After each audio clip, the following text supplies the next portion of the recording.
2 ತಿಂಗಳಿಂದ ನಿರಂತರವಾಗಿ ಮೆಸೇಜ್ ಮಾಡ್ತಾ ಇದ್ದಾರೆ, ಕಾಲ್ ಮಾಡ್ತಾ ಇದ್ದಾರೆ, ಯಾವುದಕ್ಕೂ ಕೂಡ ಸ್ಪಂದಿಸ್ತಾ ಇಲ್ಲ. ಇವ್ ನಿನ್ನೆ ಕೂಡ ಟ್ರೈ ಮಾಡಿದ್ದಾರೆ, ಅದಕ್ಕೂ ಕೂಡ ಅವ್ರು ಸ್ಪಂದಿಸಲಿಲ್ಲ. ಅವ್ರ ಪರ್ಸ್ಪೆಕ್ಟಿವ್ ಹೇಳಿದ್ಬಿಟ್ರೆ ಸಾಕಾಗಲ್ವಲ್ಲ? ಅಲ್ಲ ಸ್ಪಂದಿಸಲಿಲ್ಲ ಅಂತಂದ್ರೆ ಏನ್ ಮಾಡ್ತಾರೆ? ಅವ್ರ ಪರ್ಸ್ಪೆಕ್ಟಿವ್ ನಾನು ಹೇಳ್ತಾ ಇರೋದು ಮೇಡಮ್, ಅವ್ರ ಪಾಯಿಂಟ್ ಆಫ್ ವ್ಯೂ ಇಂದ ಅವ್ರು ಹೇಳ್ತಿದ್ದಾರೆ, ಅದನ್ನ ನೀವು ಕೇಳ್ತಿದ್ದೀರಾ. ಅವ್ರ ಪಾಯಿಂಟ್ ಇವಾಗ ಡಬ್ಬಿಂಗ್ ಇಲ್ಲ ಅನ್ನುವಂತ ನಿಮಗೆ ಗೊತ್ತಾಗುತ್ತೆ. ಶೂಟಿಂಗ್ ಸಂದರ್ಭದಲ್ಲಿ ಕೂಡ ಇದ್ರಿ, ಅವ್ರು ಹೇಳ್ತಿದ್ದಾರೆ, ಅವರೆಲ್ಲ ನಮ್ಮ ಫ್ರೆಂಡ್ಸ್ ಅವರೇ, ಗೊತ್ತಿರುವವರೇ. ನಾನು ಮಾತ್ರ ಇದ್ದಿದ್ದು ಮೇಡಮ್. ಇಲ್ಲಿರೋರು ಅವ್ರು ಗುರು ಸರ್ ಹೇಳೋರು ಎಲ್ರಿಗೂ ನನ್ನ ಏನೋ ಗುರುಗತ್ ಗಾಣಿಗ ಫಿಲಮ್ಸಿಂದ ಪೇಮೆಂಟ್ ಹೋಗಿದೆ, ಸಂಬಳ ಹೋಗಿದೆ ಅಂತ. ಇಲ್ಲಿ ಸಂಬಳ ಇಸ್ಕೊಂಡು ಯಾರೂ ಬಂದಿಲ್ಲ ಮೇಡಮ್. ನಾನು ಮಾತ್ರ ಇದ್ದಿದ್ದು ಮೇಡಮ್. ಆಸ್ ಎ ಪರ್ಸನ್ ನಾನು ವರ್ಕ್ ಮಾಡ್ತಿದ್ದೆ ಪ್ರಜ್ವಲ್ ಸರ್ ಹತ್ರ, ನಾನಿದ್ದೆ. ನಾನು ವರ್ಕ್ ಬಿಟ್ಟು ಅವ್ರ ಹತ್ರ 6 ಮಂತ್ ಆಗಿದೆ, ಓಕೆನಾ.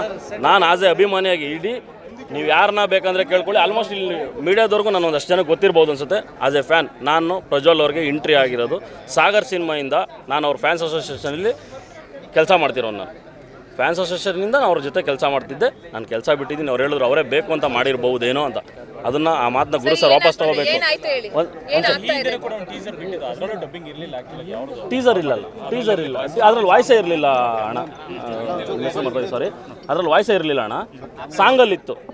ಅವಾಗ ಗುರು ಸರ್ ಏನು ಹೇಳಿದರು ನಮಗೆ, ಸಾರಿಗೆ ಆಗಿರ್ಬೋದು ನಮಗೆ, ಅಂದರೆ ನಮ್ಗೆ ಬಂದಿರೋ ಇನ್ಫಾರ್ಮೇಷನ್ ಪ್ರಕಾರ ಏನಾಗಿತ್ತು, ಸಾಂಗ್ ಅಲ್ವಾ, ದಿಸ್ ನಾಟ್ ಮ್ಯಾಟರ್ ಅಂತ ಗುರು ಸರ್ ಹೇಳಿದ್ರು. ಓಕೆ ಮೇಡಮ್, ಒಂದು ನಿಮಿಷ. ಆಮೇಲೆ ಹೇಳಿ ಇಲ್ಲ ಅನ್ನೋ ಕಾರಣಕ್ಕೆ ಬೇರೆಯವರಿಂದ ಮಾಡಿಸಿದ್ದಾರೆ ಅಂತ ಈಗ ಟೀಮ್ ಕ್ಲಾರಿಟಿ ಕೊಟ್ಟಿರೋದು. ಸೊ ಪ್ರಜ್ವಲ್ ಆ ಇನ್ಫಾರ್ಮೇಷನ್ ಪ್ರಜ್ವಲ್ ಅವ್ರಿಗೆ ಇದೆಯಾ ಮೇಡಮ್?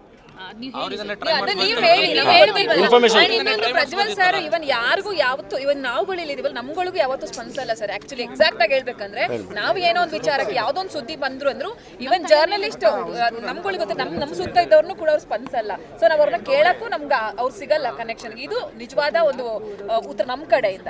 ಅಂದ್ರೆ ನೀವು ಯಾರನ್ನ ಟಚ್ ಮಾಡ್ತಿದ್ದೀರಾ? ಪ್ರಜ್ವಲ್ ಅವ್ರಿಗೆ ನೇರವಾಗಿ ಕಾಲ್ ಮಾಡ್ತೀವಿ ಸರ್ ನಾವು, ಅವ್ರು ರೆಸ್ಪಾಂಡ್ ಮಾಡಲ್ಲ ಯಾವುದೇ ವಿಷಯಕ್ಕೂ. ಕಾಲ್ ರಿಂಗ್ ಆಗುತ್ತಲ್ಲ ಸರ್.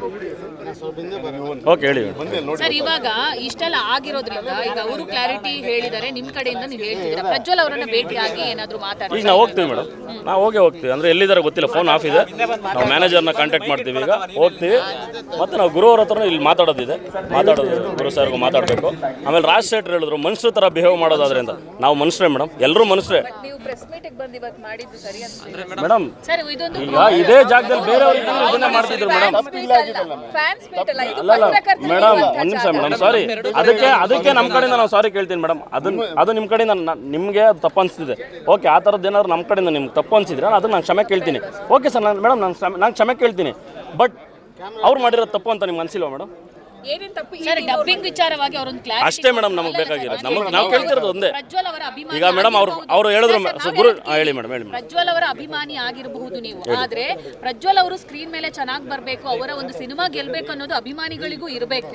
ಸೊ ಅವರ ಒಂದು ವಾಯ್ಸ್ ಚೆನ್ನಾಗಿ ಅದಕ್ಕೆ ಡಬ್ಬ ಆಗದೇ ಇದ್ದಾಗ ಆ ಸಿನಿಮಾ ಸಕ್ಸಸ್ ಆಗುತ್ತೆ ಅಂತ ನೀವು ಹೆಂಗ್? ನಮ್ಗೆ ಆ ಸ್ಯಾಟಿಸ್ಫ್ಯಾಕ್ಷನ್ ಆಗ್ತಿಲ್ವಲ್ಲ ಮೇಡಮ್, ನಮಗೆ ಸ್ಯಾಟಿಸ್ಫ್ಯಾಕ್ಷನ್ ಆಗ್ತಿಲ್ಲ. ಟ್ರೈ ಮಾಡ್ಬೋದಿತ್ತಲ್ಲ ಮೇಡಮ್.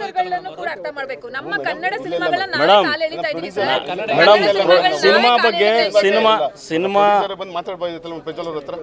ಈ ತರ ಒಂದು ವಾಯ್ಸ್ ಈ ತರ ಆಗ್ತಾ ಇದೆ, ಕುತ್ಕೊಂಡು ಮಾತಾಡ್ಬೋದಲ್ಲ ಟೈಮ್ ಇಲ್ಲ ಮೇಡಮ್. ನಿಮ್ಮ ಪಾಯಿಂಟ್ಸ್ ಅವ್ರ ಹತ್ರನೂ ಇರುತ್ತಲ್ಲ ಮೇಡಮ್, ಡಾಕ್ಯುಮೆಂಟ್ ಅವ್ರ ಹತ್ರನೂ ಕಾಲ್ ಲಿಸ್ಟ್ ಇರುತ್ತೆ, ಅವ್ರ ಹತ್ರನೂ ಮೆಸೇಜಸ್ ಇರುತ್ತೆ ಅಲ್ವಾ? ಸಂಪೂರ್ಣ ನ್ಯೂಸ್, ಇದು ನೊಂದವರ ಧ್ವನಿ.